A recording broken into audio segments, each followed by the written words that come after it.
سلام، خوش اومدیم به این قسمت از ویدیو با من. توی این قسمت از ویدیو قراره با هم دیگه یاد بگیریم که چجوری یه تخته سرو یا دریای رزینی بسازیم.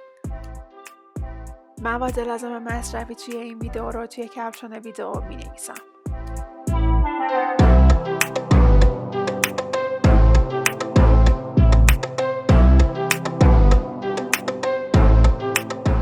بریم با هم دیگه یه تجربه جدید رو شروع کنیم. برای کثیف نشدن زیر کارتون بهتره که پایه درست کنید واسه زیر تخته سروتون و تخته سروتون رو روی اون پایه قرار بدید. من اینجا برای پایه های این تخته سرومون از لیوان یکبار مصرف استفاده کردم. برای درست کردن طیف دریا روی تخته سرومون ما احتیاج به رنگ پودری یا رنگ خمیری داریم تا با رزینمون قاطی بشه. تفاوت اضافه کردن این دوتا رنگ پودری و خمیری در این هستش که شما رنگ خمیری رو به ترکیب هاردنرتون اضافه میکنین و بعد از مخلوط شدن با هاردنر به رزینتون اضافهش میکنید، ولی رنگ پودری رو شما بعد از مخلوط کردن هاردنر و رزین میتونید به صورت هر چقدر که خواستید به اون ترکیبتون اضافه کنید.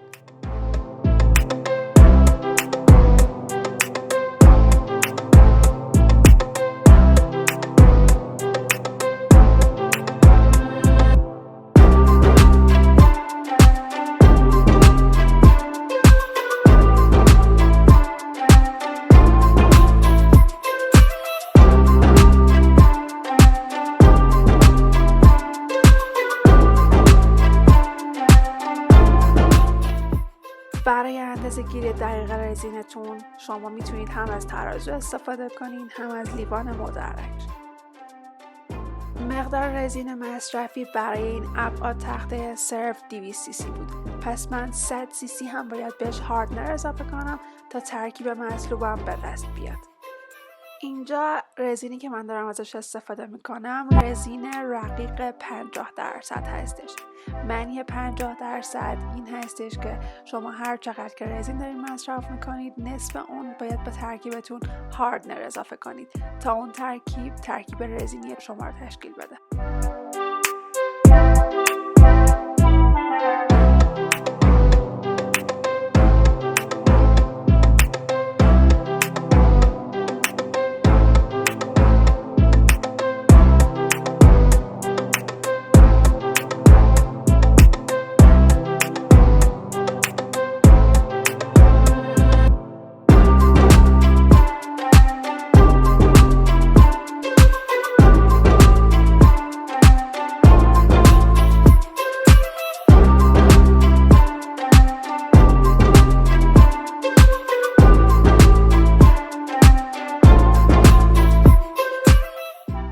بعد از مخلوط شدن رزین و هاردنرتون اون رو به هر چند لیوان که میخواین تخصیب میکنین و به ترتیب رنگا رو به هر کدوم از مخلوطمون اضافه میکنیم.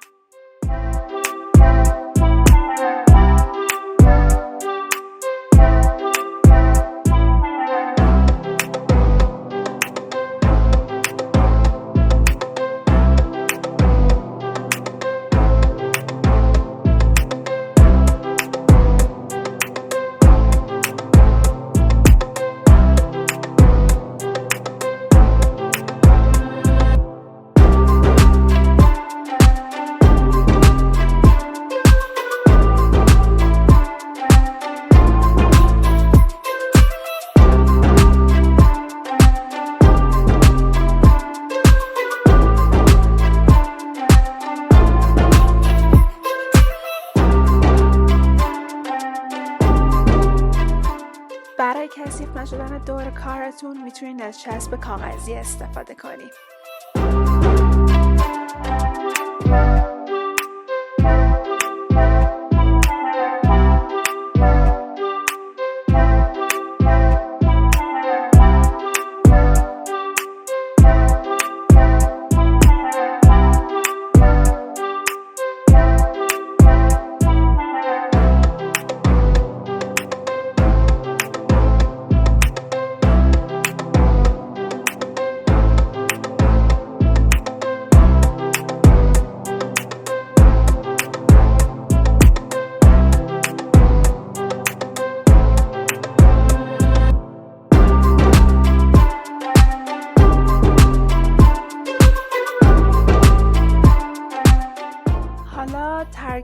رزین رنگی ما با همون طیف دریا به روی تخت سروم منتقل میکنم.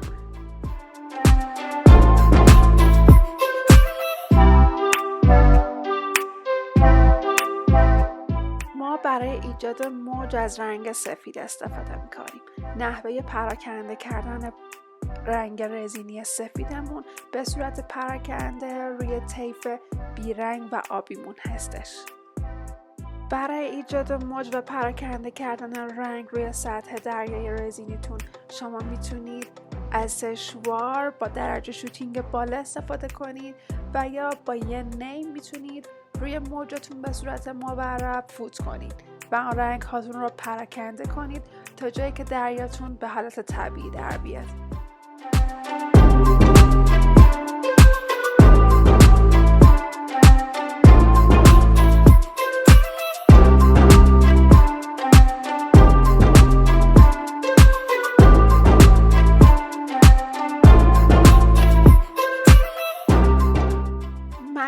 برای طبیعی تر شدن ساحل دریای رزینی از گوش ماهی و شن دریا استفاده کردم.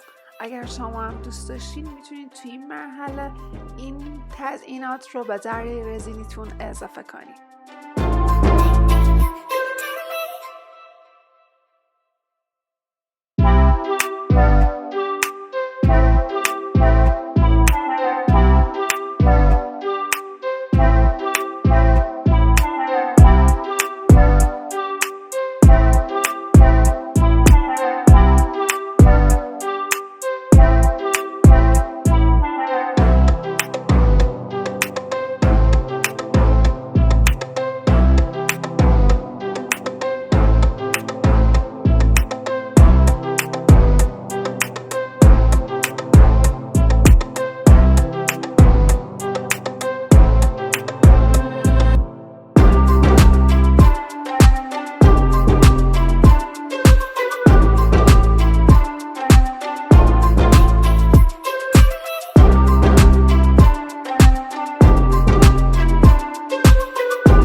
دریای رزینی ما آماده است. کافیه چند ساعت بهش مهلت بدین تا خشک بشه. تا زمانی که کامل خشک بشه بهتره توی یه جایی بذارید که گرد و غبار روش نشینه و کارتون خراب نشه. حتما اگر واسهتون سوال پیش اومد توی کامنت ها بپرسید تا سریعا بهتون جواب بدم. اگر این ویدیو رو دوست داشتین حتما ازم حمایت کنین و لایکش کنید. توی کانال سابسکرایب کنین و اگر فکر میکنید این ویدیو به درد دوستتون میخوره با اون به اشتراک بذاریدش. زنگوله یا نوتیفیکیشن هم فعال کنین تا اگر ویدیو جدید گذاشتم اولین نفر با خبر بشین. و در آخر من نیلوفر هستم. مرسی از اینکه توی این تجربه با من همراه بودین. تا ویدیو بعدی خدا نگهدار.